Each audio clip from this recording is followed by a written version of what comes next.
Monggo Bapak Anam saking dusun Galek kula aturi laup wonten dalem kono Bapak Kaidi mriki. Ayo. Niki kanca kula Srijuk Semati Mas Kancil. Ingkang medal wonten kerjaan Tanggung Gunung. Monggo Mas Alim kalih kula niki.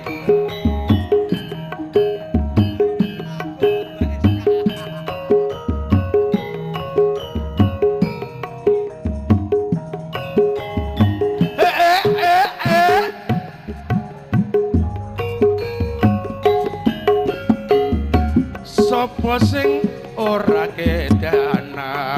mripate blalak-blalak ngawe-ngawe kagugah rasa atiku yen anyawang manis lan asemu sayange anakku kono prawan kembang desa apa bisa keturutan momong putra urip bebarengan aku kedanan rina wengi mung tansah kelingan kedanan prawan ibarate kodhok gayuh lintang tak rewangi pati geni pamriye karaben luluh atine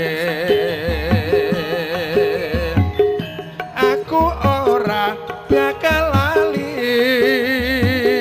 mung sliramu kanyo tak tresnani Sumangga ingkang nawi sampur kula aturi kaljeneng bapak-bapak matur Pak karepe ati nggih nggih sampun kesempatan tanggal 12 Bapak Mulyanto bayan ing kampung Gawung celakipun pasar Gawung. Ayo Mas Ajiano asik asik asik sapa sing norake danan mripate blalak blalak ngawe ngawe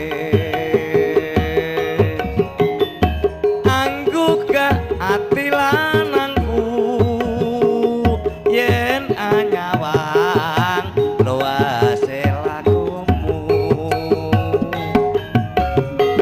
sayange wis duwe bojo aku prawan kono dudo apa bisa keturutan sing among yeah.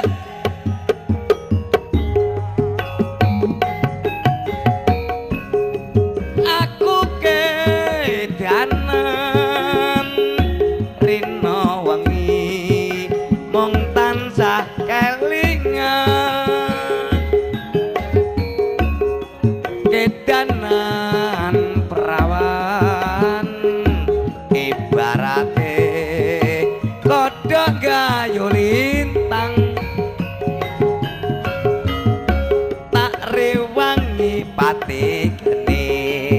kapriye karepen luluh atine aku ora bakal rabi yen sliramu asik-asik so monggo Mas Haji ayo Inayah iki Bapak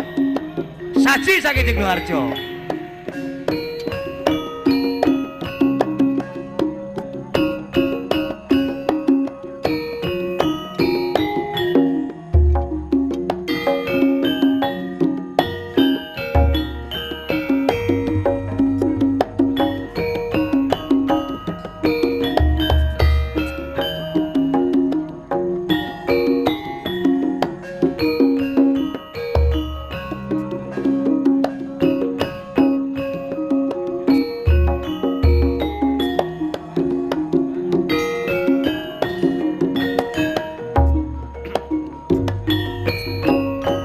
biyen kae dek tau gandeng tresno aku kowe nalika sik muda reruntungan jamane semono bebasane tan kena dipisahno nanging wong tuwa ra ngeparengake yen pinesti yen dudu jodone kabeh mau mung garing lakoni aja kelo lan kuciwa ing ati aku ngerti sliramu ra bisa lali yen kelingan prasetya sumpah lan janji kabeh mau dadi kodrating Gusti nyatane ra bisa urip nyawiji andum samete manjing seduluran